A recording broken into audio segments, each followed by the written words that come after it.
On va revenir sur comment tu as pu réorganiser les prévisions des ventes et mettre en place les process SNOP IBP.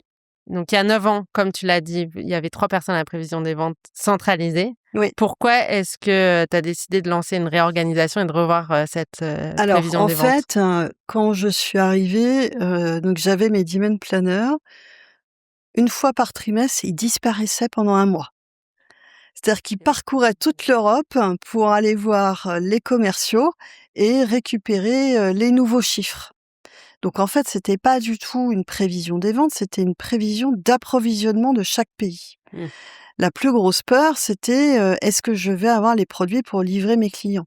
Sachant qu'en plus, on n'a pas d'entrepôt dans les pays, tout est stocké dans nos usines. Donc effectivement, le biais, c'était que, on prévoyait un peu beaucoup, histoire d'être sûr d'avoir les quantités nécessaires. Et à côté de ça, en fait, la stratégie de l'entreprise, la stratégie produit, des produits finis, comment le marketing était inclus là-dedans, c'était pas inclus, en Mmh. fait. Et donc on a réexpliqué, enfin, en tout cas, on n'a pas réexpliqué, on a expliqué ce qu'était le métier de prévisionniste, en fait, on n'allait pas prendre les chiffres des ventes, comme ça, Ouais. sans explication. Il fallait qu'on comprenne comment on construisait la prévision, quelles sont les hypothèses qu'on met derrière, la baseline, les promos, les événements, enfin le classique de la prévision de vente. Et pour faire ça, on a créé ce pôle un peu d'expertise en centrale et les demand planners en centrale ont expliqué, on a recruté en fait des demand planners en local pour être au plus près des clients, au plus près des marchés, pour pouvoir justement avoir cette visibilité et cette compréhension plus proche du client. Mmh. Donc voilà, c'était vraiment, passer à une vraie prévision de vente et avec l'outil et bien évidemment qui va aussi avec. Ouais. Mmh.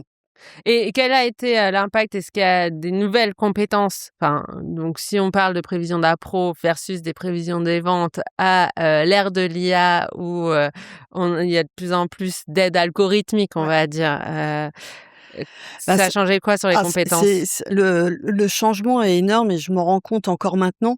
Enfin, il y a 9 ans, moi, je pouvais encore utiliser, mes compétenses, que j'avais acquises dans le passé, faisant prévision statistique C'est et cetera. On n'est plus à ça du tout. mmh C'est-à-dire que là, ce que je constate dans les derniers changements, c'est que la prévision statistique, admettons, mais en fait, on n'arrivait absolument pas à couvrir, nous, l'ensemble de notre portefeuille parce que, on a, 3 légumes qui font, je sais pas, 70 du volume, hein, le maïs, le petit pois, le haricot. Mmh. Mais on a des centaines de légumes Mmh. et donc tous les autres, ce sont des ventes très erratiques, saisonnières, en restauration, il y a des menus hiver, des menus été, donc enfin, rien n'allait. On a les MDD, les marques de distributeurs, donc là, on fonctionne par contrat. On sait jamais quand, en fait, on va devoir livrer. Est-ce que ça va être un autre fournisseur ou c'est que nous? Et donc, l'IA, en fait, nous amène, on parle beaucoup de machine learning, nous amène cette partie de machine learning, qui, il y a encore quelques années, était correcte, on va dire, sur du très court terme.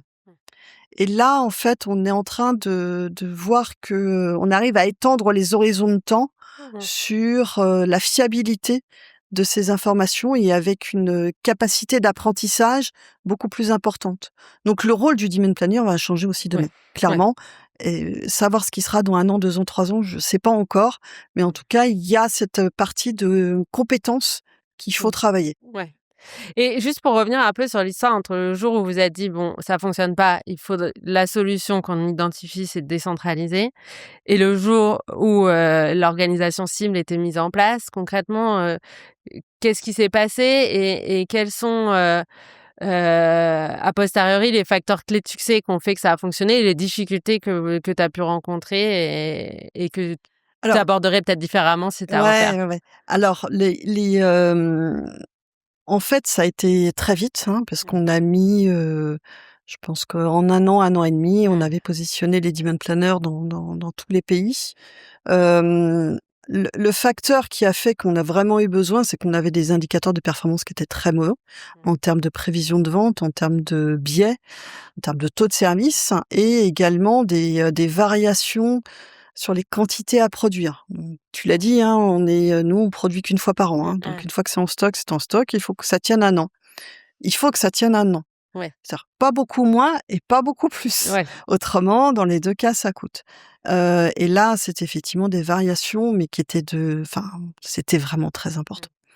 Être plus proche des clients permettait effectivement d'avoir une meilleure connaissance et donc la valeur ajoutée des personnes localement avec les premières mises en place des premiers forums de discussion.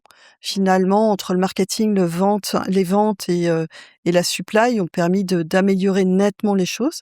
Ça a été assez rapide. Après, tu m'as demandé, c'était comment je gérais différemment. Oui, les difficultés. Les difficultés. La difficulté première a été de trouver les bons profils de demand planner. C'est des profils qui sont assez atypiques parce qu'on a besoin de personnes qui sont très analytiques. Néanmoins, ce sont des personnes qui vont être très exposées aussi à tous les niveaux de la hiérarchie et donc il faut oser. Oui, il y a eu des pays, il y a eu des difficultés, il y a eu des échecs. On a mis des personnes qui, oui, ça a été difficile. 9 ans après, ce que je changerais, peut-être que je pourrais me poser la question de la décentralisation maintenant. De revenir. Ouais, je sais pas. En fait, Ouais. c'est un éternel Parce que recommencement. Tout ça. l'organisation a évolué en maturité par Exactement. cette décentralisation. Exactement. C'est pas ce qu'on va faire. Hein. Ne paniquons pas. Mais effectivement, il faut savoir toujours se reposer la question est-ce que ça fonctionne toujours? C'est plutôt dans ce sens-là. Oui. Ou est-ce que on a besoin pas de complètement centraliser, mais plutôt de regrouper des choses qui feraient plus de sens. Enfin voilà, c'est plutôt dans ce sens-là. Je me dis qu'il faut continuellement se reposer la question. Et in fine, le résultat en termes d'amélioration de la qualité de la prévision est au rendez-vous. Ça a été assez notable. Ouais. Après on partait effectivement de choses qui étaient très basses, mais on a gagné des endroits 20 points, 30 points sur du long life. Sur du frais, ça a été même encore beaucoup plus haut. Et là, on arrive sur du court terme qui est important pour nous, à des niveaux qui sont vraiment excellents.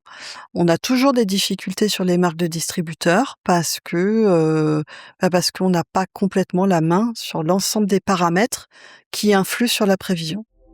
Avec ce podcast, j'ai envie de rassembler une véritable communauté de professionnels qui apprennent les uns des autres. Alors dites-moi, qui aimeriez-vous entendre ici? Qui pourrait partager une perspective enrichissante? Écrivez-moi sur LinkedIn pour en parler. Si vous l'avez apprécié, pensez à le partager autour de vous, à le noter 5 étoiles sur votre plateforme de podcast et à vous abonner. D'ici là, prenez soin de votre supply chain et à très vite.